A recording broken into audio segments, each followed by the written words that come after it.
प्रभु राम देव भगवान अल्लाह खुदा ईश आदि नाम एक ही शक्ति के हैं। वो कैसा है, कहां है, कैसे मिलता है, किसने देखा है? ये प्रश्नवाचक चिन्ह पूर्ण रूप से हटाने के लिए अवश्य सुनिए जगत गुरु तत्वदर्शी संत रामपाल जी महाराज के अमृत वचन, सर्व पवित्र धर्मों के पवित्र शास्त्रों के आधार पर।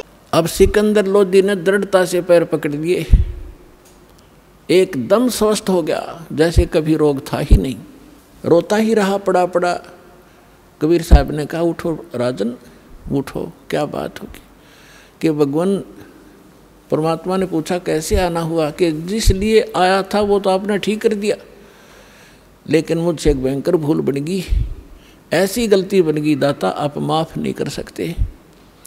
परमात्मा ने कहा, भी बता, कोई भी तेरी गलतियाँ मैं माफ़ करता हूँ, कोई भी गलती कैसी भी है। खड़ा हो गया, फिर उसने सारी कहानी बताई। जी ऐसे ऐसे हमने प्रार्थना की थी, आपके गुरु जी ने हमारे साथ बदव्यवहार किया, मेरे अंदर नीचता है, मेरे अंदर राज का अहम था, मेरे से गलती होगी, मैंने गुस्से में उनका सिर काट दिया, उनका कत्ल कर दिया, मुझे माफ़ करो। परमात्मा बोले, कोई बात नहीं राजन, मेरे साथ आ जा, इनका अंतिम संस्कार करा के जाना, नहीं तो लोग तुझे बहुत बुरा भला कहेंगे और कुछ भी गड़बड़ हो सकती है। आ जाओ, कोई बात नहीं।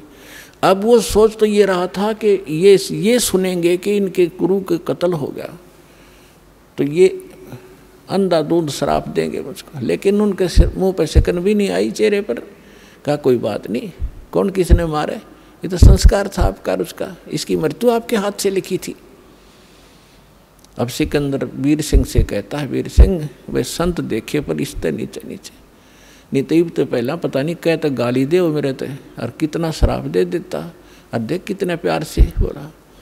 अब वीर सिंह सोच रहा है कि ये तो ट्रेलर देखा आपने, अब और देखियो क्या क्या होगा।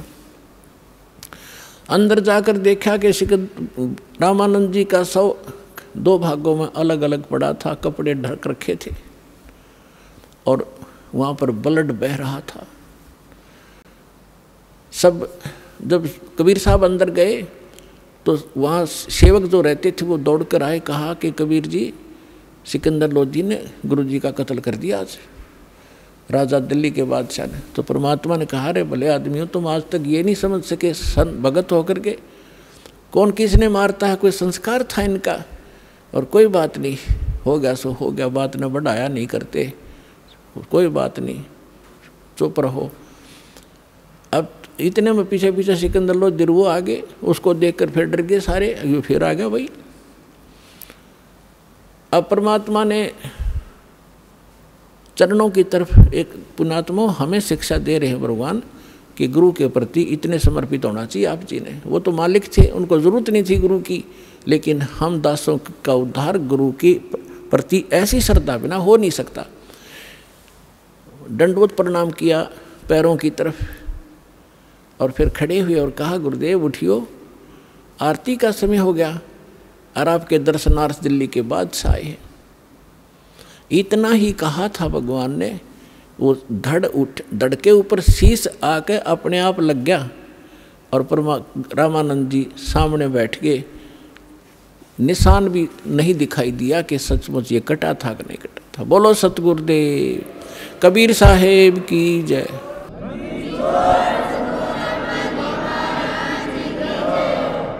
अब रामानंद जी ने जब देखा सामने सिकंदर फिर खड़ा है, उसका फिर तौड़ी पड़ गई सलवटे माथे पर, तो परमात्मा ने कहा कि भगवान, हम सभी एक परमात्मा के बच्चे हैं, लेकिन उधर से दिमाग हटा के कबीर साहब ने, रामानंद जी ने देखा सामने, और क्या देखा कि आधे ही कुछ तो ब्लड बह रहा था और कुछ दूध,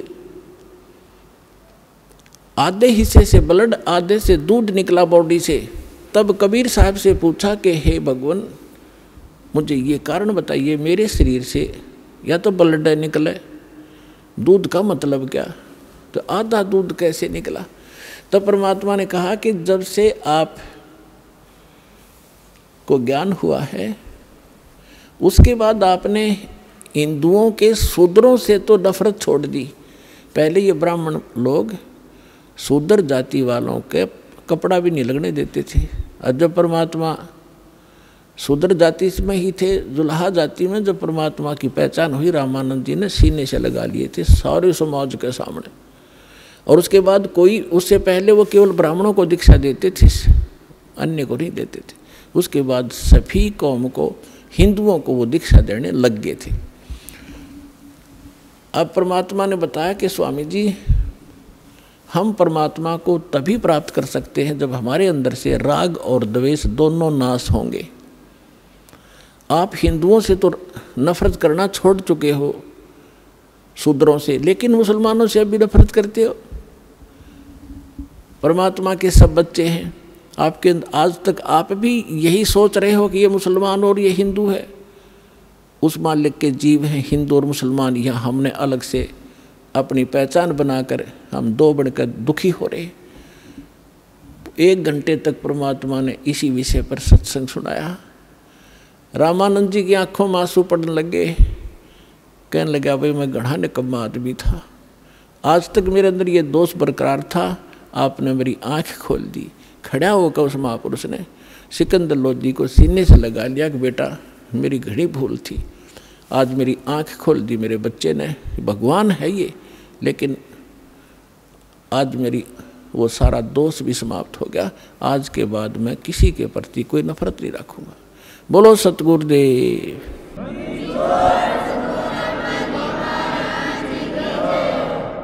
अपने आत्माओं, सत्संग जो किए जाते हैं कोई किसी कथा या पात्र बनाकर किए जाते हैं।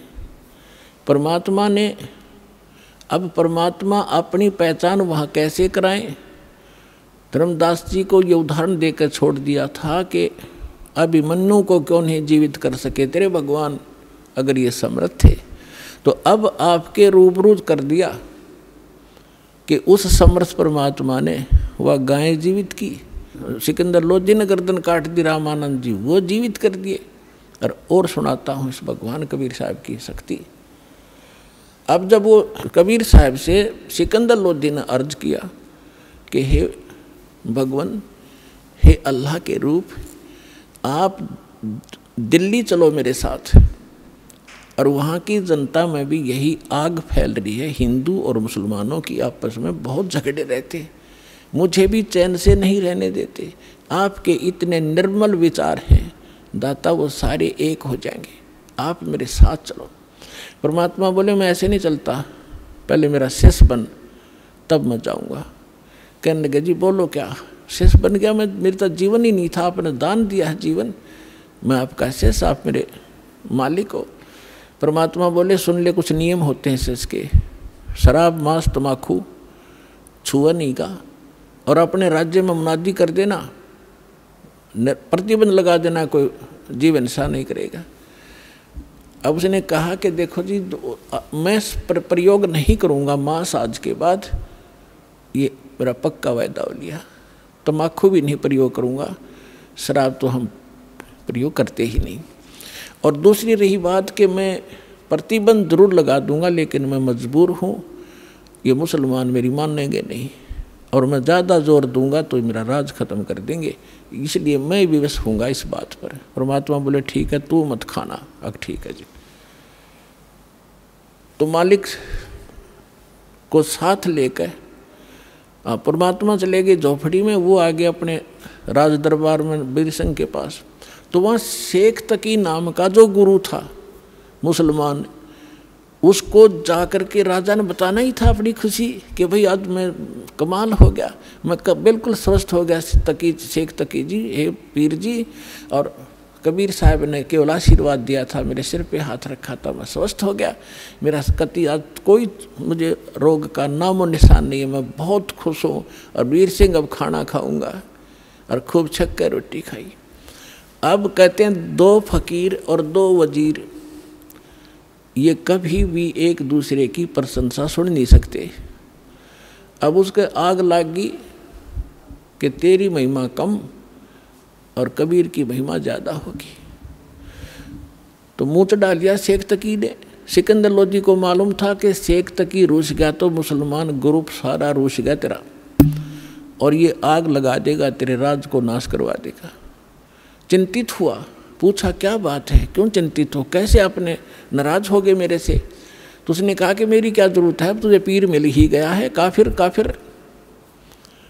अब उसने सोचे सिकंदर लोधी ने कहा ये इसका तो यो रोग लग गया भाई। तो कहने लगा जी क्या बात है बताओ तो, कि क्या जरूरत है तुझे? आप तो कहता ठीक कर दिया, और आप ये कहते हो रामानंद को जीवित कर दिया, मेरे सामने जीवित करके दिखाओ तब मानूं मैं। अपने आत्माओं सिकंदर लोधी चिंतित हो गया। अब वीर सिंह ने एक बीच का रास्ता निकाला। वीर सिंह ने कहा शेख तकी जी देखो, आप भी पीर हो, गुरु हो, और वो भी गुरु हैं। देखो संतों की लड़ाई ज्ञान की होनी चाहिए, इन सिद्धि शादियों की नहीं होती, क्योंकि वो ज्ञान से परिचित थे। आप ज्ञान की चर्चा कर लो उनके सामने, हम बुला लेते हैं, बुला लो बुला लो। अब कबीर साहब आ गए, सिकंदर लोधी और सारे बैठ गए, हजारों लोग श्रोता आ गए। तब परमात्मा ने कहा कि बोल प्रसन्न कर भाई शेख तकी। उसने कहा कि हमारे पीर जो मोहम्मद जी थे ये अंतिम रसूल थे, उसके बाद कोई रसूल नहीं आएगा, और जो साधना हम करते हैं वो हमारे अल्लाह ने सीधा बताया था हजरत मोहम्मद जी को, और कुरान शरीफ का ज्ञान सीधा दिया था एक फरिश्ते के माध्यम से, जबरील के माध्यम से। हमारा कुरान शरीफ 1 नंबर का ज्ञान है, और आपका ज्ञान व्यर्थ है, ये गॉड गिवन नहीं है। हमारी साधना सर्वश्रेष्ठ है। तो परमात्मा ने कहा कि देखो पीर जी, परमात्मा की भक्ति किस लिए की जाती है? घर में सुख हो, शरीर स्वस्थ रहे, घर में कोई दुर्घटना ना हो, कोई अशांति ना हो, कोई इसी प्रकार का कोई ऐसा अनहोनी ना हो, ऐसे इसलिए करते हैं। और मोक्ष हो, हाँ कहाँ ऐसे करते हैं कि आप हजरत मोहम्मद जी जितनी साधना, नमाज या कोई परहेज रख सकते हो कि नहीं? नहीं, वो तो महापुरुष थे, वो तो नबी थे, रसूल थे, तो उन जितनी आप नमाज भी नहीं कर सकते इसी श्रद्धा से। हजरत मोहम्मद जी का जीवन देखो, वो पहले भी दुखी थे और नबी बनने के बाद भी दुखी, साधना करते करते पैर टूट गया उनके ऊपर। पहले उसकी माँ की गर्भ में थे जब पिता की मृत्यु, 8 वर्ष के हुए, जब 6 वर्ष के हुए जब माँ की मृत्यु, फिर दादा पाले था, 8 वर्ष के हुए दादा की मृत्यु, अनाथों की तरह पला, और फिर उसका 25 वर्ष की आयु में एक 40 वर्ष की आयु की एक औरत से विवाह हुआ, जो 2 बार पहले विधवा हो चुकी थी। उसके बाद उससे उसको 6 संतान मिली, 7 संतान हुई, 3 पुत्र और 4 पुत्रियां। और जब वो नबी बन चुका था उसके बाद उसकी 3 पुत्र मर गए उसकी आंखों के सामने। तो खाक साधना है तुम्हारी, और इस भक्ति से ऐसे पैर टूटते रहे तो क्या भक्ति है ये तुम्हारी? अब फिट्टे मुंह हो गया शेख तकी, चुप हो गया। कहने गए तो हमारे नबी की बेइज्जती करता, हम सुन नहीं सकते हैं, ये कहकर उठकर झंडी पाड़ दी। इनके पास यही है, नकलियों के पास बकवास करना। फिर सिकंदर लोधी का यह बात घर में हृदय में दचगी के सचमुच खाक साधना थी वह, लेकिन वो राजा बोल नहीं सकता पब्लिक के सामने। पब्लिक के सामने संत ही बोल सकता है। संत सर्व हितैषी होते हैं, वो केवल अपने राज के हितैषी होते हैं। अब अगले दिन सिकंदर लोधी ने परमात्मा को, कबीर जी को अपने हाथी पर बैठा लिया। अपने हाथी पर, जिसमें एक अलमारी सी एक रूम बना होता था, उसको हाथी के ऊपर, और उसमें स्वयं भी बैठी है, कबीर साहब को उसी में ले लिया और चल पड़े वापस दिल्ली को। अब रास्ते में आए, पड़ाव डाला एक नदी दरिया के ऊपर, क्योंकि वहाँ सैनिक भी काफ़ी साथ थे, वहाँ भोजन बनाते थे, नहाते धोते थे, इसलिए पानी का आसरा लेकर के वहाँ रुका करते थे सफ़र में। तो शाम ने सब अपना लेट गए, सुबह उठे सिकंदर लोधी का दिनचर्या थी, सुबह जाकर उस पीर जी का माथा टेक्या करता उसको खुश रखने के लिए। जब उसके टेंट में गया, मुंह चढ़ा रखा उसने, टेढ़ा मुंह कर लिया, सीधा मुंह नहीं बात करे। सिकंदर समझ गया कि इसका कोई मरोड़ी लग गई, कोई आज फिर इसका कुबद भारी है इसके मन में। विनम्र भाव से पूछा, पीर जी क्या हो गया, कि क्या जरूरत है आपने मेरी, अब तुझे मिल गया ना वो मुर्दे जिंदे करने वाला। मैं तो जब मानो मेरे सामने मुर्दा जिंदा करे तब उसको वो पीर पैगंबर की संज्ञा दूंगा, नहीं तो जाके मुसलमानों को कह दूंगा कि राजा काफिर हो गया है। राजा हिंदू बन गया है, काफिर बन गया है, एक हिंदू को गुरु बना लिया। अब सिकंदर के पैरों तले की धरती खिसक गई कि जाते काम करेगा और सारे मुसलमान इसकी मुट्ठी में, और राज से रहित करेगा मुझे। चिंतित हो गया, वापस आ गया।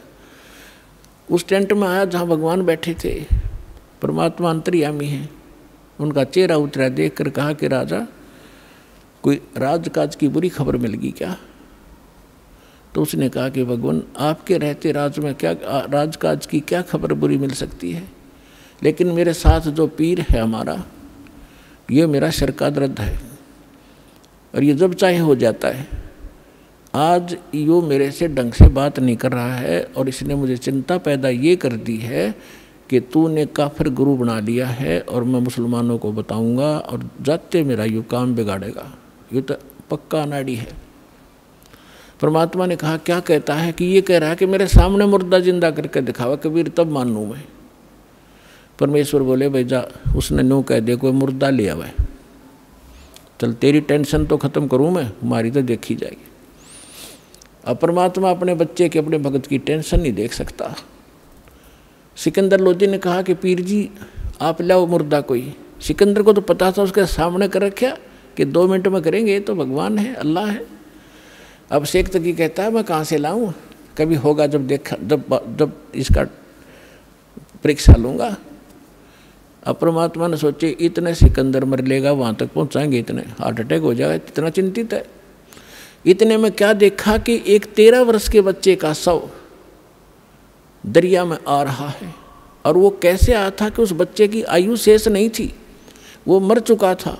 कुछ कबीले ऐसे होते हैं जो जल पर, जो ना तो धरती में गाड़ते हैं, जमीन में नहीं दफनाते और न ही वो जलाते हैं, वो जल प्रवाह कर देते हैं इस उद्देश्य से कि इसके मांस को जीव जंतु खा लेंगे समुद्र के, कुछ पुण्य मिलेगा। इस करके उसको एक फ्लोटिंग सा बना करके, एक घास फूस का तैरने वाला बेड़ा सा बना के उस पर लिटा देते हैं और ऐसे सत्कार से उसको बहा देते हैं। वो बहता हुआ आ रहा था, तब सैनिक स्नान कर रहे थे, उन्हें दूर से देखा कि वो आ गया मुर्दा, एक मुर्दा आ गया, मुर्दा आ गया। सबको पता चल गया था कहानी क्या है। तो सभी आकर इकट्ठे हो गए, कबीर साहब भी आ गए, सिकंदर उसको शेख तकी कोई बुला लाए। तब परमेश्वर ने कहा शेख तकी पहले तू जंतर मंत्र कर ले, कदे फिर नंबर बनावे और करके दिखा इसको जीवित। तो सभी और भी उपस्थित थे, उन्होंने कहा जी ठीक है, देखो जब दो के बीच में कोई होता है तो दोनों ने ही अपनी दिखानी चाहिए शक्ति। तो लगा फूफा करन, वो चला गया मुर्दा आगे, काफ़ी दूर चला गया। तो शेख तकी कहता है कि ये अपने सिर से बला टालना चाहा था। मुर्दे जिंदे होते कभी, वो तो क़यामत के समय मुर्दे जिंदे हुआ करते हैं, क़यामत आओगी कभी, जैसा वो नर टाला रखा है। तो परमात्मा ने उस मुर्दा जो बहता जा रहा था डाउन स्ट्रीम में, जिधर पानी के बहाव में काफ़ी 2-3 फरलांग चला गया था, 1000 गज के लगभग 1000 फुट की दूरी, तो वहाँ से मालिक ने ऐसे संकेत किया, मुर्दा वापस चल पड़ा जैसे इंजन वाली किश्ती धारा के विपरीत बहकर फ्लोट होकर चलती है, और सामने आकर रुक गया, नीचे लहर चल रही है। तब परमात्मा ने कहा था कि हे आत्मा तू जहाँ भी है, कबीर हुक्म से वापस आ और इस मुर्दे में, इस बच्चे के शरीर में प्रवेश कर दोबारा और बाहर आ जा। बोलो सतगुरुदेव। उसी समय वो बच्चा जीवित हुआ, कंपन हुई शरीर में और परमात्मा के चरणों में आके दंडवत प्रणाम किया। बोलो सतगुरुदेव।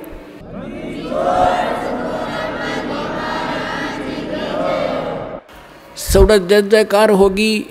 सबने कहा कमाल कर दिया कबीर जी, कमाल कर दिया कबीर जी। परमात्मा ने उस बालक का नाम कमाल रख दिया। और उस बच्चे को कोई चेत नहीं, तू कौन है, कहाँ का है, उसको अपनी पिछली याद खत्म। तो परमात्मा ने उस बालक को अपने साथ रखा था। परमात्मा की अपनी कोई निजी संतान नहीं थी और ना ही परमात्मा कबीर जी ने कोई विवाह किया था, कोई स्त्री उनका नहीं थी। अब लंबी कहानी ना सुना करके आगे आपको बताता हूँ कि शेख तकी ने एक और परीक्षा लेनी चाहिए। उसने कहा कि ये तो मुर्दा सदमे में था और सदमे वाला जीवित हो जाता है। जब जानो मेरी बेटी 10-12 काफ़ी समय से, महीने 2 महीने से कब्र में दबा रखी है, यदि मेरी लड़की को जीवित कर देगा मैं मान लूँगा कबीर इज गॉड, कबीर अल्लाह है, और नहीं तो ये भगवान नहीं है, फिर डंडोरा पीट दूंगा। अब फिर चिंतित हो गया कि सिकंदर लोधी कि इसने तो कोई ना कोई सिर दर्द मेरा बना के ही रखना है। तब कबीर साहब को पता चला टेंशन का। तब कबीर साहब ने कहा कि ऐसा करो सिकंदर, इनसे कहो आप आसपास के अक्षेत्र में अनाउंसमेंट कर दो कि तीसरे दिन शेख तकी की बेटी कब्र से निकालकर कबीर जीवित करेगा, कबीर जी। अब सिकंदर जी को तो पता था कि जो कह दिया फाइनल। उसने तुरंत मुनादी करवा दी। सौरों आसपास लाखों की संख्या में लोग एकत्रित हो गए जिस दिन मालिक ने समय रखा था। कब्र फुड़वा दी। सिकंदर शेख तकी खड़ा, सिकंदर राजा खड़ा, मंत्री खड़े और भी दर्शक बहुत गणे। उस कब्र को फोड़ दिया गया। बच्ची का शव उसके अंदर था। 12-13 साल की लड़की थी। अब परमात्मा ने कहा कि शेख तकी अब तू अजमा ले अपना जंतर मंत्र, कहीं फिर 5-6 नंबर बनावे। तो वहाँ उपस्थित सभी व्यक्तियों ने कहा जी अगर इसके पास कोई शक्ति होती तो अपनी बेटी ने कौन मिट्टी में दाब कर जाता, ये तो फेल है इस मामले में, आप दया करो। तब परमेश्वर ने कहा कि हे शेख तकी की बेटी जीवित हो जा। लड़की जीवित ना हुई। और फिर कहा कि शेख तकी की बेटी जीवित हो जा, ना हुई। तो शेख तकी ने भंगड़ा पा दिया, नाचे कूदे, देखो ढोंगी का ढोंग पकड़ा गया। मुर्दे कभी जीवित होते हैं, ये तो क़यामत में होते हैं, क़यामत में होते हैं। उस नालायक व्यक्ति ने अपनी बेटी के जीवित ना होने का गम नहीं, कबीर साहब के हारने की खुशी मना रहा है। तो ये होते हैं साकेट प्राणी के लक्षण। सामने भगवान खड़ा और उसके साथ खसने लग रहे। परमात्मा ने तीसरी बार फिर कहा, वह फिर भी नहीं हुई। तो और ज़्यादा जंप लगावे, कूदे, नाचे, डांस करे। परमात्मा ने कहा डट जा बंडेले, तू शांति करे। वो तो उसको दिखाना था उसकी नीचता जनता को कि ये अपनी बेटी को जीवित कराने में खुश नहीं है, ये तो कबीर जी को हराने में खुश है। ऐसा साकेट व्यक्ति है। उसी समय परमात्मा ने कहा कि हे जीवात्मा जहाँ भी है तू कबीर हुक्म से वापस आ और इस बेटी के शव में प्रवेश कर। बेटी वापस आ। 2 सेकंड के अंदर लड़की जीवित होकर मालिक के चरणों में दंडवत प्रणाम किया। बोलो सतगुरुदेव।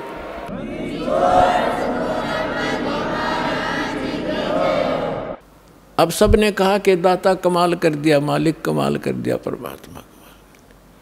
परमेश्वर ने कहा कि उसका नाम कमाली रख दिया परमेश्वर ने, और जा बेटी तेरे पिता के साथ ले जा शेख तकी। अब वो लड़की कहती है कि नहीं, आज मुझे अपने ओरिजिनल फादर का पता लग गया। ये तो नकली पिता था, मुझे माटी में डाल गया। आज मुझे अपने असली पिता का पता लग गया है। और 1.5 घंटे तक उस लड़की ने वहाँ कथा सुनाई, अपने पूर्व जन्म की कथा सुनाई। अपने आत्माओं, परमात्मा कहते हैं जो जन मेरी शरण है ताका हूँ दास, गेल गेल लाग्या फिरूँ जब तक धरती आकाश।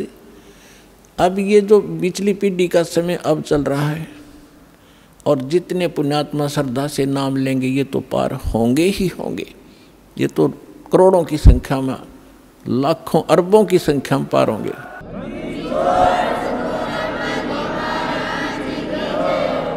लेकिन इस भक्ति युग के अंत में कुछ ऐसी काल के दूत आएंगे, धीरे धीरे भ्रमित करना शुरू करेंगे, तो अपने आप ऑटोमेटिकली है, वो तो होगा ही होगा। उस समय कुछ भक्त रह जाएंगे, वो पार ना हो पाएंगे। तो उनमें से यही आत्मा कमाली और कमाल की थी। तो परमात्मा, उस लड़की ने अपने पूर्व जन्म की कथा सुनाई। पहले भी ये मुसलमान घर में जन्मी थी, ये अपने पिता के घर पर थी, और श्रद्धा पिछली भक्ति की इतनी गजब की थी, बहुत की नहीं।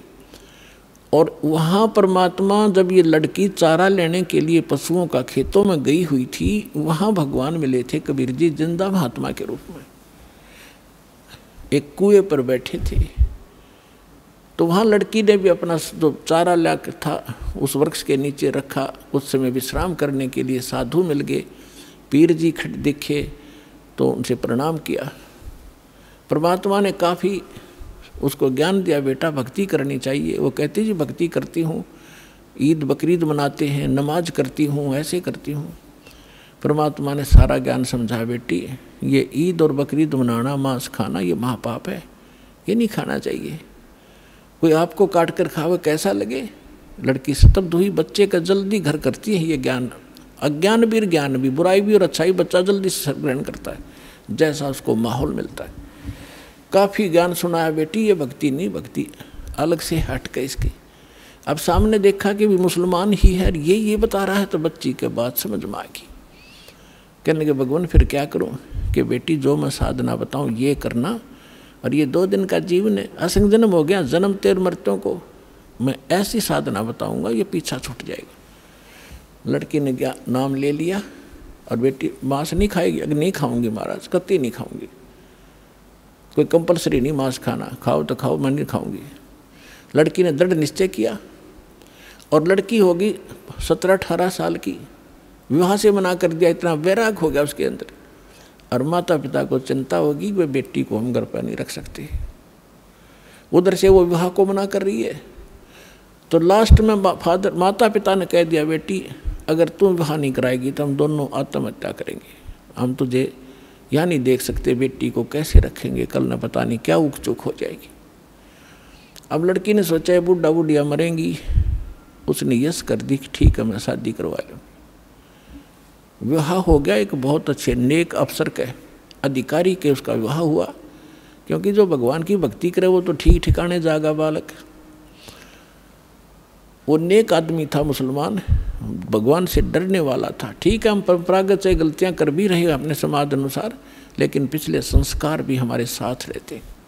वो बहुत ही अच्छा आदमी था, नेक आदमी था, भगवान से डरने वाला। वैसे भी स्वभाव अच्छा होता व्यक्तियों का, चाहे हिंदू होते, मुसलमान, सिख हो या ईसाई, उनका अपना भी कुछ आधार होता पूर्व जन्म का। तो जब वो लड़की वहाँ विवाह करके वहाँ गई अपने पति के पास, तो उसको कहा कि मैं आपसे एक अर्ज करना चाहूँगी, वो मेरी अर्ज सुनो। उसने कहा कि बोलो, एक छोड़ दो बता। कि मैं संतानों उत्पत्ति नहीं करूँगी, मैं सप्रस नहीं करूँगी आपको, और आपने यदि मेरे साथ बलपूर्वक किया तो मैं आत्महत्या कर लूँगी। तो उसने कहा, उसका नाम राबिया था, कि राबी आपने निकाह कबूल क्यों किया? मना कर देती, कोई कंपलसरी, मुसलमानों में एक ऑप्शन है, लड़की स्वीकृति देगी तो ब्याह होगा, नहीं तो नहीं होगा। तो उसने कहा कि राबिया ने कहा कि मेरी मजबूरी थी इसलिए मैंने स्वीकृति देनी पड़ी। उसके पति ने पूछा कि मजबूरी क्या थी तेरी? कि मैं चाहती हूँ भगवान की भक्ति करना, और मुझे एक संत मिले थे, उन्होंने मुझे एक ज्ञान दिया था, उस आधार पर मैं दृढ़ हूँ, और ये असंग जन्म का झंझट टिपका खत्म कराऊंगी, मैं इसलिए ब्याह नहीं करवाऊँ थी माता पिता से मैं। तो उसने कहा कि अपने माता पिता के सामने मना करना था कि मैंने खूब किया था। उन दोनों ने आत्महत्या करने की ठान ली पक्की, तब मैंने स्वीकृति देनी पड़ेगी।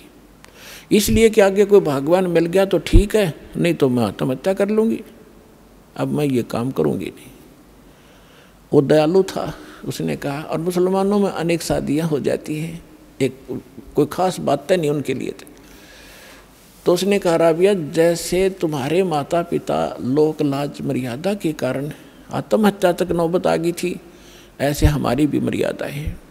ठीक है, मैं वचन देता हूँ आज के बाद तू मेरी सिस्टर की तरह रहेगी, लेकिन समाज की दृष्टि में तूने मेरी पत्नी की तरह रहना पड़ेगा, और तेरे लिए अलग स्थान बना दूंगा, खूब भक्ति कर, पर मरिए मत, ये पाप मुझे लगेगा, मैं अपना और विवाह करा लूँगा। तो उसने ऐसा ही किया। महापुरुष ने अलग से उसका कमरा न्यारा बना दिया और बैठ अपनी भक्ति कर, उसने ब्याह करवा दिया।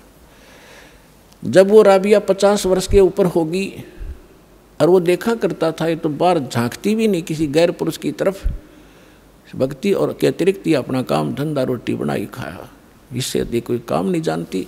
उस लड़की ने क्या गलती कर दी, वहाँ जाने के बाद सत्संग का अभाव हो गया, भगवान फिर मिले नहीं।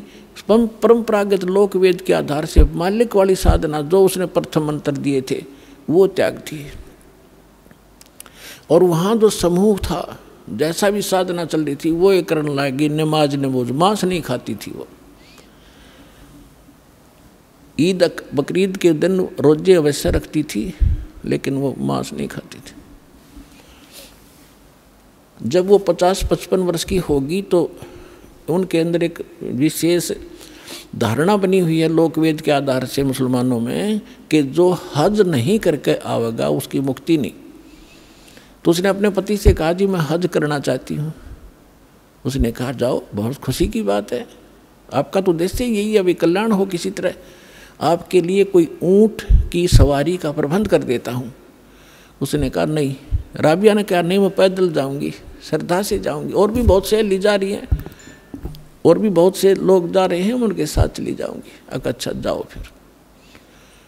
अब वो चल पड़ी, अपने आत्मा देखते जाना, इसका रिजल्ट क्या है भक्ति का। हमने आज तक छोटे मोटे चमत्कार किसी के देख लिए, उसी को सिद्ध और महात्मा और भगवान मान लिया, ये अध्यात्म ज्ञानहीनता थी। अब लड़की जा रही थी, वो माई, और सफ़र में कोई आगे चला गया, कोई पीछे रुक गया, उस समय वो अकेली जा रही थी। रास्ते में उसको प्यास लगी, खुद स्वयं को सामने कुआं देखा, कुआं था, कुएं पर बाल्टी नहीं थी, ना कोई रस्सी थी। एक कुतिया प्यासी थी, उसके बच्चे छोटे छोटे दूरी पर उसने देख लिए थे, और कुतिया कभी कुएं में झांक रही थी, कभी राबिया के पैरों में आकर चाट रही थी, फिर कुएं की तरफ भाग रही थी। समझ गई राबिया कि ये प्यासी बहुत है, और यदि इसको जल नहीं मिला तो ये मरेगी, साथ में मरेंगे बच्चे इसके। और औरत के अंदर दया भगवान ने एक नारी दे रखी है, विशेषकर बच्चों के समय, तो वह एकदम, और कुछ पिछले संस्कार थे, भगवान आत्मा थी, भगवान से कोई जन्मों से पीछे से चलती आ रही थी, फिर हम रह जाते हैं, बिचल जाते हैं, छोड़ देते, ये माया, इस माया में फंस जाते। तो उस लड़की ने देखा आसपास कोई गांव नगर नहीं,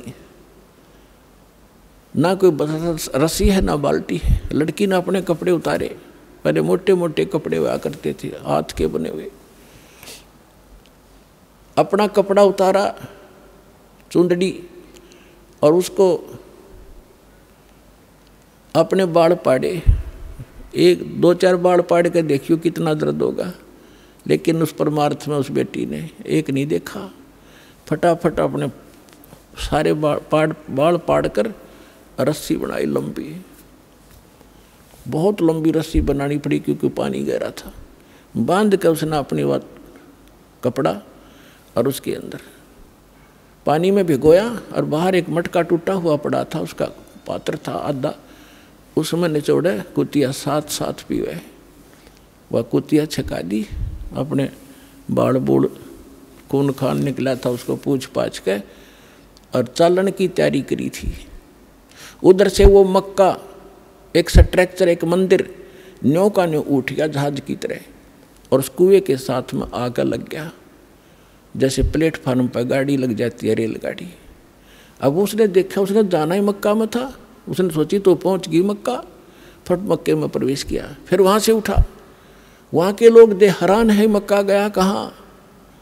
उस समय एक अब्राहिम अधम नाम, सुल्तान नाम का एक व्यक्ति था, वो अपने पूर्व जन्म में भी संस्कारी था, ऐसे ही भगवान का ही वो पिछला संस्कारी था। और उसने भी उसको भी उस जन्म में परमात्मा कबीर जी मिले थे, जिंदा महात्मा के रूप में उसको भी ज्ञान दे रखा था। और वो सुल्तान अधम वाली आत्मा, सुल्तान अधम तो वो आगे आके बना है, वही आत्मा उस मक्का में गई हुई थी मुसलमान होने के नाते, कि वहाँ के लोगों को समझाऊंगा कि ये साधना गलत है। तो वहाँ वो प्रचार कर ही रहा था बैठकर, तो लोगों ने पूछा ये मक्का कहाँ गया। तब अधम सुल्तान ने कहा, उस आत्मा ने कहा, मक्का नहीं मकाम और गया रांड के लेन को नो कह अधम सुल्तान। अब सुल्तान अधम तो ये कह रहा है कि एक रांड को लेने गया, निकम्मी औरत को। अब आम आदमी के गले कैसे उतरे कि निकम्मी आदमी औरत को के लिए मक्का चला गया। लेकिन वो किस दृष्टिकोण से कह रहा था? कहते सुल्तान अधम मक्के गया, मक्का नहीं मुकाम, गया रांड के लेन कुनू कहे अदम सुल्तान। वो कहने लगे कि आप क्या बात है, कैसे किसको लेने का? इतने मक्का वापस आ गया। उसमें वापस आया तो वो लड़की जिसके सिर पर बाल नहीं, सारी कहानी उसने बताई। और देखने वाले भी आसपास निकट इकट्ठे हो गए थे, कैसे हो गया? वो भी मक्के में चढ़ लिए साथ में। तो आकर जब उसने पूछा कि क्या कारण हुआ, उन्होंने सब ने मिलकर बताया कि ऐसे ऐसे इसने एक कुतिया और उसके बच्चों की जान बचाई, बाल पाट कर रस्सी बांट के पानी पिया। और ये उद्देश्य लेकर यहाँ आ ही रही थी, तो भगवान ने इसके लिए मक्का ही भेज दिया। तो इतनी प्रशंसा की पात्र बन गई पूरे मुसलमान धर्म में कि भक्ति हो तो राबी जैसी, भक्ति हो तो राबी जैसी, जिसके लिए मक्का भी उठकर चला गया। लेकिन क्या इससे मोक्ष था उसका? फिर इब्राहिम सुल्तान अदब से पूछा कि आप इसको ऐसी निकम्मी लड़की क्यों कह रहे थे, इसने तो ऐसा कुर्बानी कर दी, जिसके लिए मक्का चला गया, उसको आपने कैसे कहा ये निकम्मी लड़की है? तब इब्राहिम सुल्तान वाली आत्मा ने कहा कि यह निकम्मी है, इसको भगवान मिले थे जिंदा महात्मा के रूप में, इसने वह भक्ति छोड़ दी, ये डलेड हो रही है, इसलिए निकम्मी है। उसके बाद राबी ने बताया कि फिर मेरा जन्म वो मृत्यु होगी, वहाँ मेरी प्रशंसा हो रही है, अगला जन्म मेरा एक बांसुरी का हो गया। एक बांसुरी नाम की लड़की बनी मैं, और गाने गा गा के इतनी सुरीली आवाज़ से पर धार्मिक भगवान की शब्द सुनाया करती थी, बहुत प्रसिद्ध होगी। और वह भी फिर वृद्ध हुई जब मक्के में गई। अब मक्के में जाकर उसने पता था कि जो मक्के में मरता है, ऐसा ज्ञान सुन रखा था लोक वेद से, वो सीधा भिष्ट जाता है, स्वर्ग में जाता है, हेवन में जाता है। लड़की ने सोचा हेवन के लिए तो ये सारा कुछ कर रहे हैं, और मक्के में मरने से हेवन मिलता है, स्वर्ग मिलता है, तो वहीं कर्द से अपनी तलवार से गर्दन काट दी, मक्के में चढ़ा दी। सबको वाह वाह की पात्र बन गई कि भक्ति हो तो बंसुरी जैसी, बंसुरी तो गई सीधी भिष्ट में, सीधी स्वर्ग गई है, तो इसने मक्के में शीश चढ़ा दिया। फिर बताती है कि मैं कहाँ गई, अगला जन्म मेरा एक वैश्या का बना, मैंने अपने खूब कर्म फोड़े, वो मेरा जन्म फिर समाप्त हुआ। अब मेरी आयु 12 वर्ष की मनुष्य जीवन की शेष थी, मानव शरीर की। और ये भी वहाँ धर्मराज के दरबार में जब मैं गई हुई थी, वहाँ मुझे पता चला, धर्मराज ने बताया कि ऐसे ऐसे तुझे कोई संत मिला था, वो साधना तूने 4 वर्ष की थी। हाँ जी, 4 वर्ष की थी। उसके बाद उसके कारण तुझे ये इतने मनुष्य जीवन मिले हैं। अब तेरा मनुष्य जीवन शेष नहीं है, अब तू पशु योनि में जाएगी। कुछ दिन इंतजार कर, तेरा नंबर आते ही वहाँ ठोक देंगे तुझे। तो उसने बताया कि ये आज परमात्मा खुद पहुँचे वहाँ पर, और धर्मराज के सामने वकालत करी वकील बन के कि ये मेरी भक्तनी थी, पिछले जन्म में मेरी साधना कर रखी है, इसको छोड़ तू अकाउंट नहीं ले सकता। धर्मराज ने हाथ जोड़ लिए और इनको वापस दे दी मेरी आत्मा। मैं यहाँ खड़ी हूँ। आज लोगों, ये भगवान आए हैं, ये अल्लाह अकबर है, आँख खोल लो, शरण ले लो। लाखों लोगों ने कबीर साहब की शरण ली। बोलो सतगुरुदेव।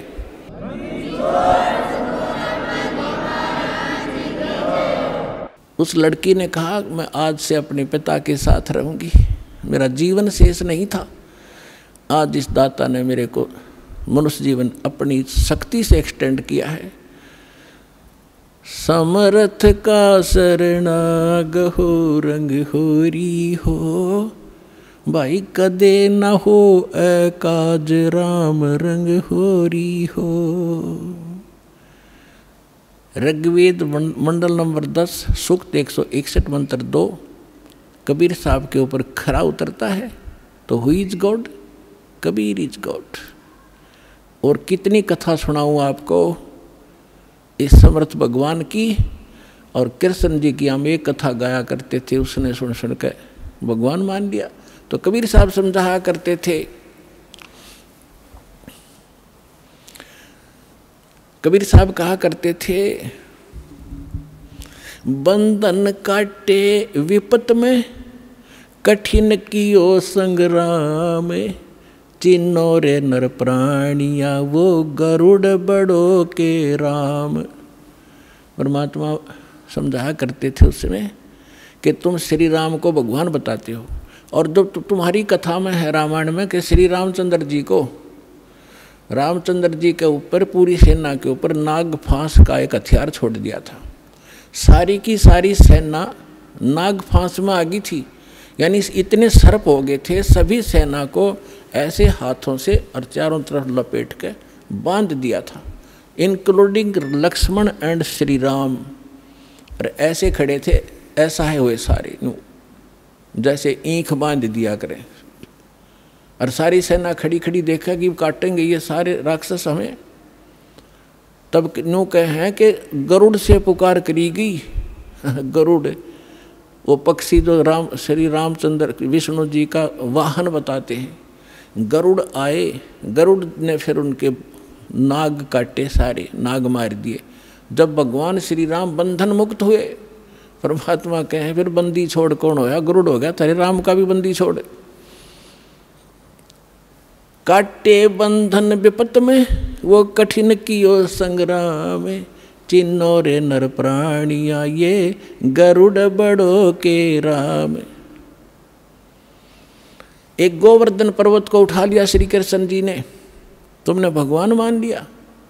गोवर्धन श्री कृष्ण धारो, द्रोणगिरी हनुमंते, शेष नाग सब सृष्टि उठारा, इनमें कौन भगवंत।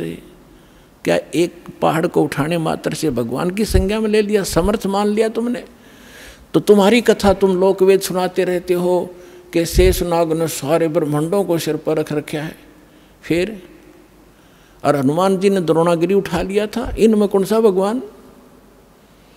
ये भगवान की पहचान नहीं, जो तुमने पैमाना ला रखा है, ये भगवान मापन का नहीं है।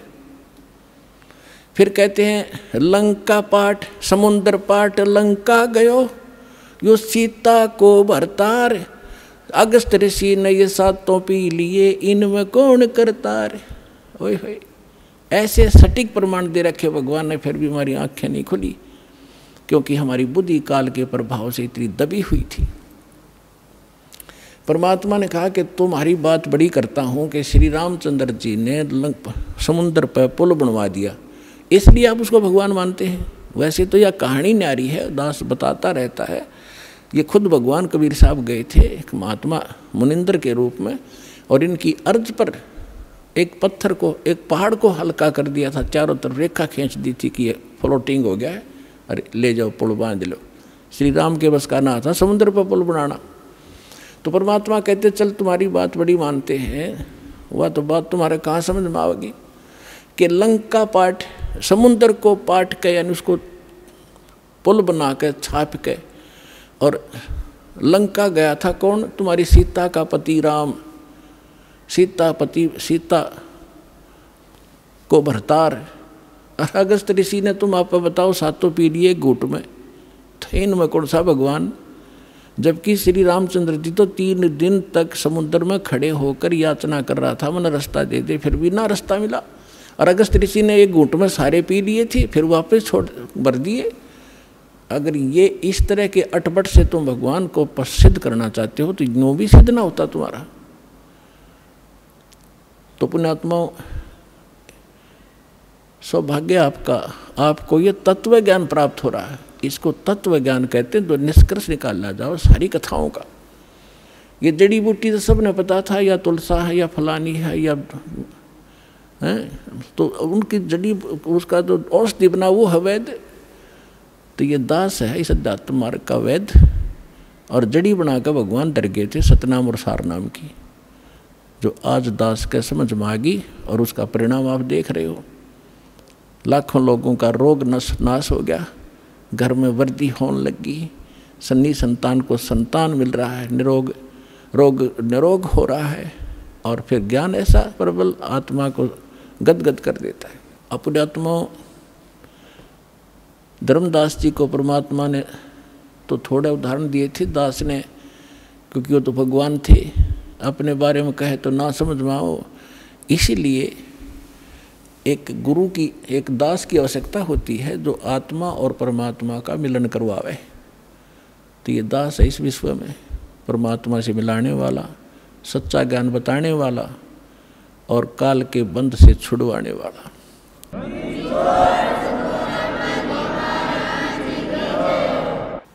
अब दूसरा प्रसंग था धर्मदास जी का कि भगवान श्री कृष्ण ने सुदामा जी के 2 मुट्ठी चावल खा के और उसको धनी बना दिया, उसका एक महल बना दिया। परमात्मा बोले, एक राजा का मित्र, उसके लिए कोई खास बात है? तुम आप बताते हो श्री राम कृष्ण जी तो राजा थे द्वारका के, एक मित्र के लिए एक ढूंढ बना दिया छोटा सा, एक दे दिए उसमें 200-400 रुपये, वो सारी उम्र बतेरे उसको। तो इसी से भगवान मान लिया। अब ये दास बताएगा। अपने आत्माओं, वैसे थोड़ी सी जो शिक्षाएं हैं, क्योंकि जो हम पहले ज्ञान सुना करते थे वो ज्ञान समझ लो प्राइमरी स्तर का था। ब्रह्मा विष्णु महेश को ये भगवान मानते थे, तो ये ज्ञान प्राथमिक पहली 5वीं कक्षा तक का समझो। और जो काल को ब्रह्म को भगवान मानते थे वो मैट्रिक तक का ज्ञान समझो, उनकी बुद्धि मैट्रिक तक समझो। लेकिन विधि ठीक ना होने से और वैसे उनको मान लेने से, वो ज्ञान होने से भी कोई लाभ नहीं था। अब जैसे हम कथा सुना करते सुदामा और कृष्ण जी की, अब इन कथाओं से भी थोड़ा सा निष्कर्ष हम साथ लेकर चलेंगे, तभी हम, क्योंकि बच्चा जो 5वीं 6वीं 7वीं 10वीं पढ़ ले तभी तो अगली पढ़ाई पढ़ सकता है, वो सीधा 11वीं में कैसे हो सकता है? तो वो पढ़ाई पहले आपको पढ़ा कर आगे चलेंगे। श्री कृष्ण जी बालकपन में और सुदामा जी एक ही पाठशाला में पढ़ा करते थे। और सुदामा ब्राह्मण थे,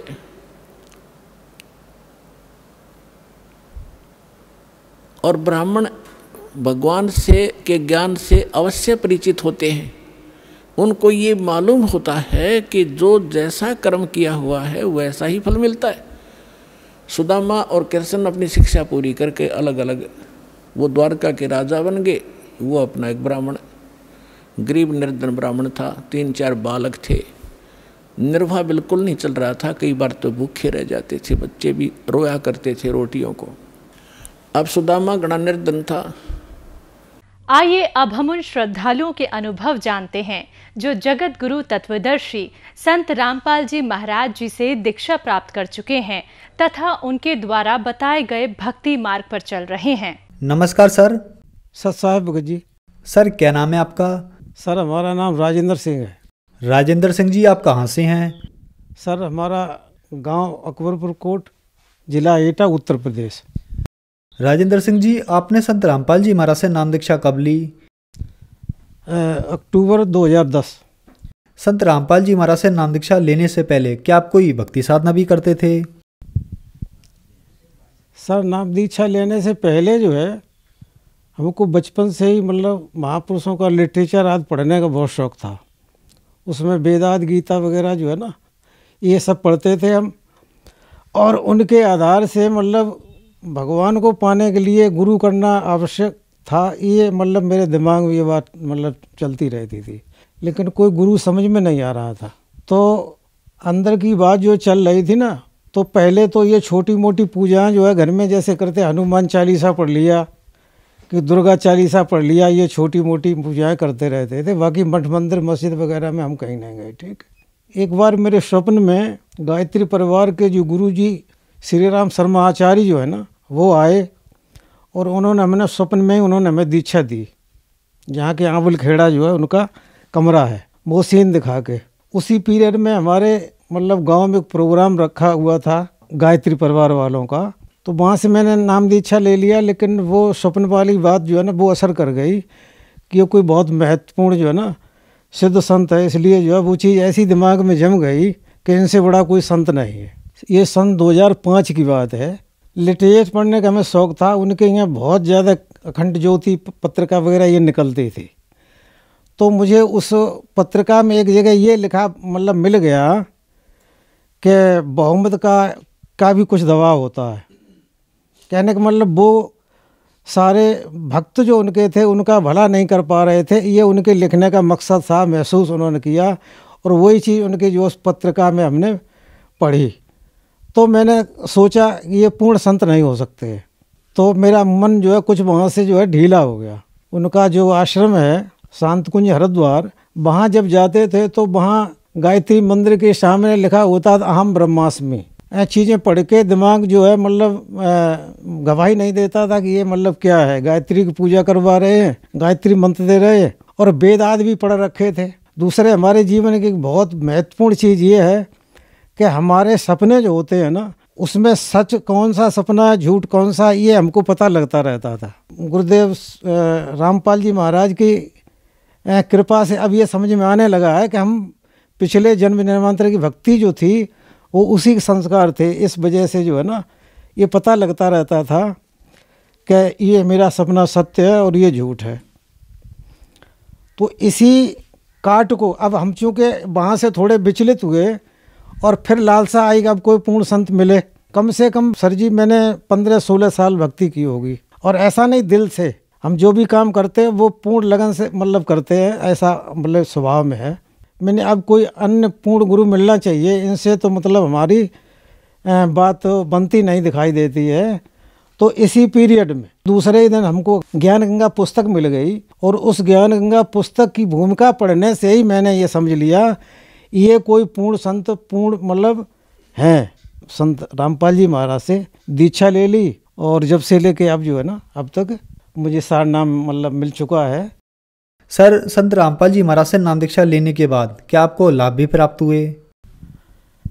लाभ, भौतिक लाभ की अगर हम बात करें तो ये है कि हमारी ज़रूरत और पैसा जो है समाप्त नहीं होता। गुरु जी का आश्वासन है कि जितना चाहिए उतना मिलता रहेगा, और मिल भी जाता है। जो प्यास थी आध्यात्मिक मतलब जानकारी की, वो तो सारी की सारी उन्होंने बता दी, सारे वेद शास्त्र पढ़ा दिए उन्होंने सतगुरु रामपाल जी महाराज ने।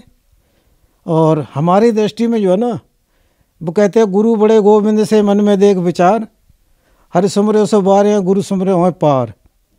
मतलब जो सदगुरु होता है ना, वो परमात्मा से भी बड़ा पद ऊंचा होता है उसका। और जो यहाँ पे सदगुरु संत आते हैं ना, और वो एक ही होता है, दूसरा नहीं होता, उसे ये अधिकार दे दिया जाता है कि वो अपने संत भगत की किसी भी तरह से रक्षा कर सकता है। और लाभ ऐसा मेरा, अभी मैं यहाँ सिकोहाबाद गया था अभी गुरु बोध दिवस पर, तो उसी दिन मेरे बच्चे का जो है ना एक इतना ज़बरदस्त एक्सीडेंट हुआ था सामने।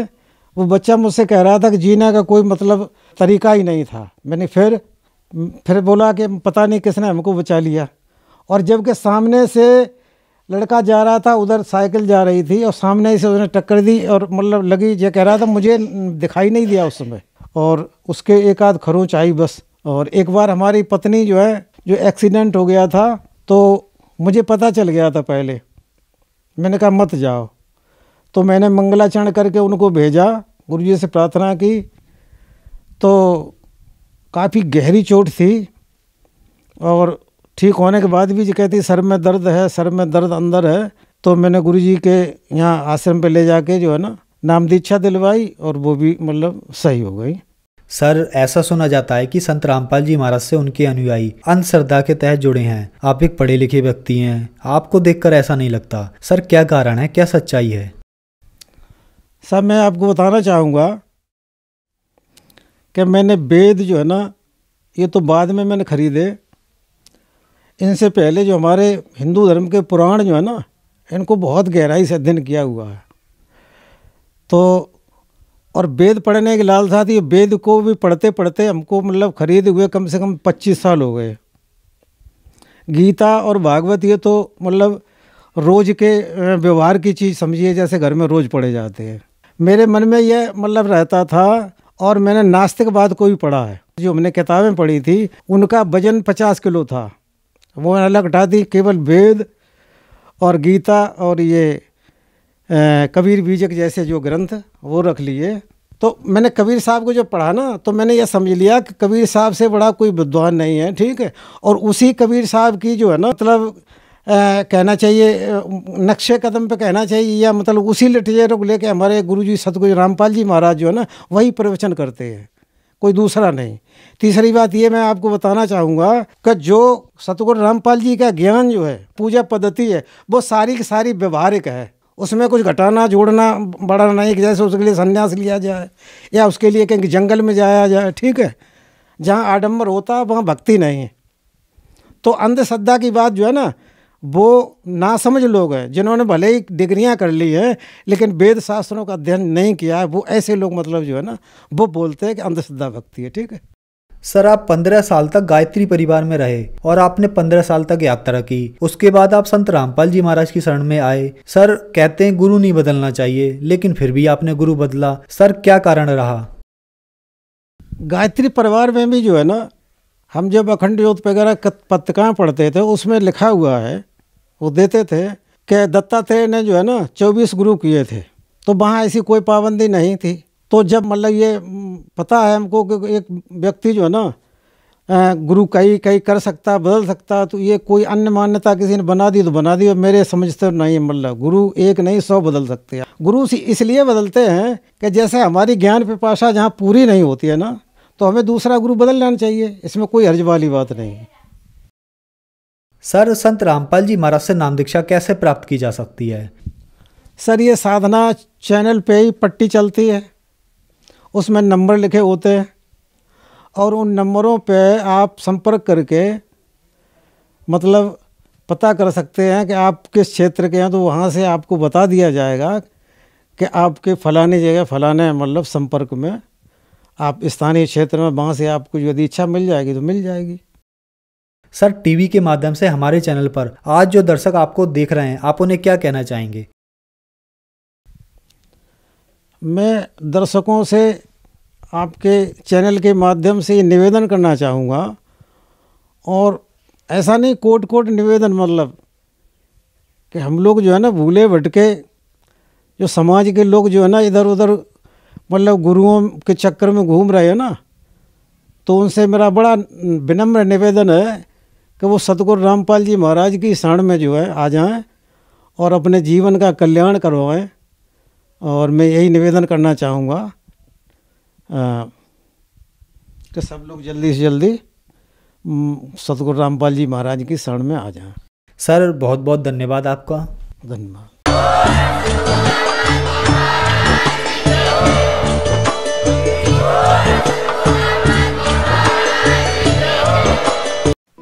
आप सुन रहे थे जगत गुरु तत्वदर्शी संत रामपाल जी महाराज के मंगल प्रवचन। अधिक जानकारी के लिए संपर्क करें।